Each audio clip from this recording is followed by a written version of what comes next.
There is a measurable and consistent decline in intelligence for developed countries. Let's talk about that and how it impacts your ability to succeed. I'm Justin Hitt with Inside Strategic Relations. It's no secret that as countries get more well off and it's easier to survive without basic intelligence, that the actual population reduces in their overall intelligence. So they're going to lose skills in a practical nature. They're going to lose skills when it comes to general abilities. There's often the belief that if, society's good, the economy's good, I don't need to know that much to succeed. And it's appealing to do so. But there is a true and measurable decline in intelligence since the 1970s in America and in most developing countries, and prior to that, across the world. How does that impact you?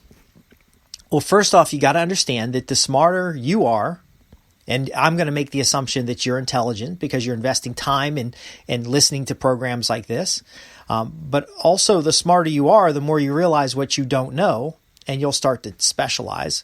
So you'll be in situations where you'll have a special level of knowledge about a particular topic, and you need to communicate that with somebody who has no knowledge in that topic, yet you still need them to understand it well enough to comply or to take action or to otherwise improve their situation so you can get the results that you want. So you have to learn how to communicate. How do I communicate clearly? Now, I've been told that I'm difficult to understand at times and that I'm esoteric and often use words that are unusual for common conversation. Now, is that an assessment of my skill level, a reflection of their understanding or intelligence? Is it their responsibility to understand what I'm sharing, or is it my responsibility to communicate more clearly? Now, you're going to have the most control over your situation if you take on the responsibility to speak more clearly. If you choose to use simple language, key phrasing, and terminology that's understandable to your audience, then great. You're going to have a bigger audience. You're going to have more people that will understand what you're talking about, and you'll be able to move through life a little bit smoother. Now, there are some people who want to share big words to show how intelligent they are. There's balance here. If you're constantly speaking over people's heads, you're going to get fewer people to listen. If you are never speaking clearly or articulately in a way that other intelligent people will recognize, then you can be passed over for opportunities to move up in your career or move up in your world. So you almost have to adapt to the environment in which you're communicating so that you deliver a message that's most appropriate for the audience and drives forward the outcomes or the actions that you're asking for. Another challenge with declining intelligence levels is that each generation will produce workers that are less intelligent than previous workers. And when it comes to education, you're now educating children with less educated adults. I don't know if that makes sense, but the dumb folk are making more kids and educating more people than the smart folk. Now, we have some benefits today that we have electronic means of education. So we can record the materials once, we can put it in a book, and we can put that book in front of a student. But if the student doesn't read the book, then the student doesn't gain the knowledge. If the student isn't encouraged to learn, the student won't have the momentum necessary to start finding topics where they're interested.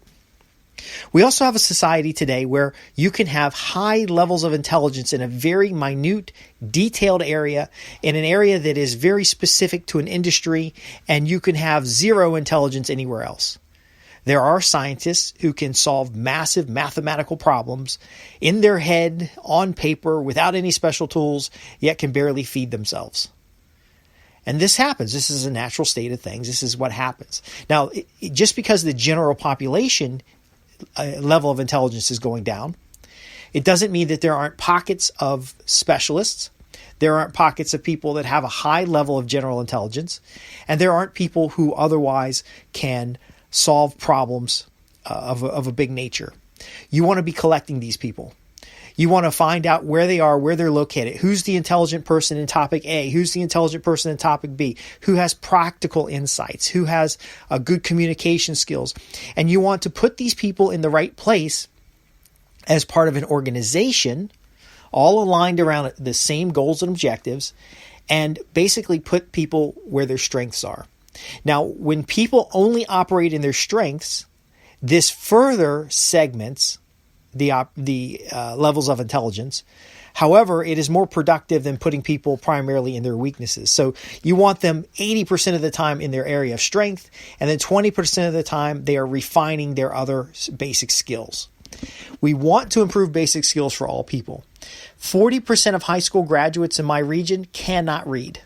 The level's been up as high as 50%, but that's someone who's gone 12 years in school and cannot read. Okay, now there's functional illiteracy, there's actual illiteracy, there are challenges with both, but an individual who cannot read has a lot of problems when it comes to their work opportunities. During COVID, for example, they're unemployed because they can't sit down at a computer and work remotely. They might have great verbal skills, they might have great technical skills, they might have great practical skills, but if they can't read, it's a little hard when all you can communicate by is emails or by written communications. Now, of course, they can get on a voice call, they can get on a Zoom meeting and have some level of functionality. But ultimately, if you don't design that into your system, they are not able to be productive in society. And overall, you're going to have a further decline. Our school systems are built on property tax dollars. If individuals are not able to earn a high income, they're not able to pay high property taxes, those folks will migrate to areas that have lower property taxes. Therefore, those schools will have less funding. And then the schools with fewer resources and funding will then hire what they can hire, which would be less educated teachers. And I'm laying this out for you because there's a little bit of systems thinking here. You can break these cycles. If you're a parent in a low-income area, you can teach your child at home. You can supplement their learning at home. You could be more involved in their education. If you're dumb, you can become smart by using books and reading.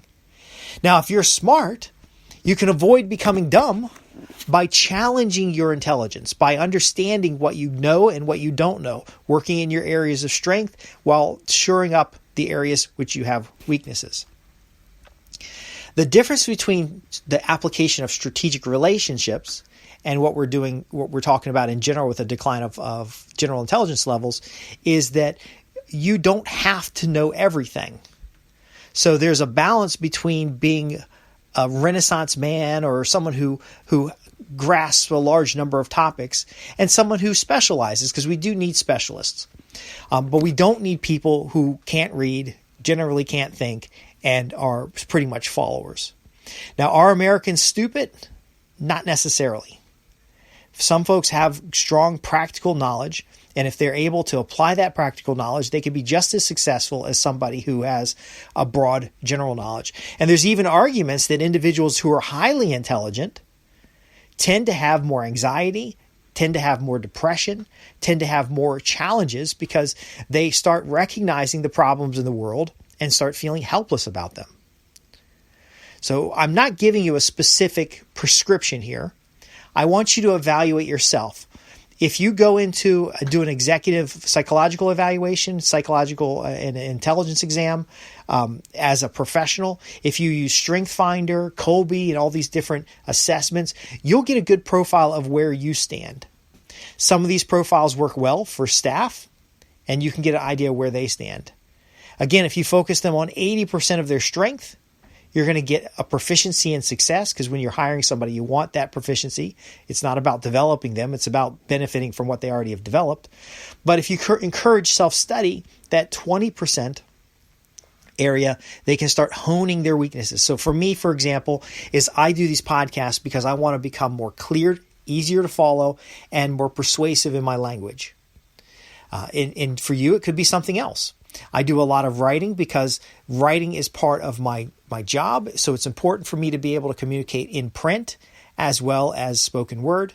And often I have hobbies that complement my career activities because I have a high level of interest and career development, success, personal development, self-improvement. What is it for you? Do you want to be able to stand in front of a room and command the room to do things, and they do them because both you have the influence and you have the communication skills? Do you want to be quietly in the background, studying and bringing forward the intelligence necessary for other people to make accurate decisions so that they can have success and you, as a partner in that success, grow together?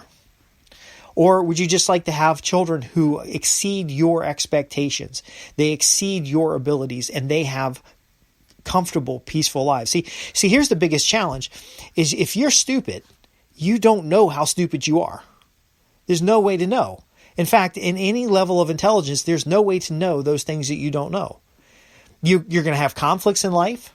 You're going to have challenges. But until you take that self-reflection and self-assessment, you're really not going to know where you have gaps. And those gaps can harm you for year after year after year. And yet in the modern society, you can survive. Today, you can be really dumb and still survive. YouTube proves it with some of the dumb videos, the Darwin Awards, for example. My takeaway is why not be more intelligent? Why not have more practical skills? Why not have the ability to solve the problems in your own life because you have the means to think critically? You have the relationships and support structure in place to help you implement the knowledges and strength that you have. And you have an awareness that some people might be better at things than you. And then you, through free market, hire them to help you. Support them in their journey. And through those three things, we all benefit more. I'm Justin Hitt with Inside Strategic Relations, where we help top earners create success, drive outcomes, and profit from business relationships. You can ask us questions at www.insidestrategicrelations.com. Thanks for listening.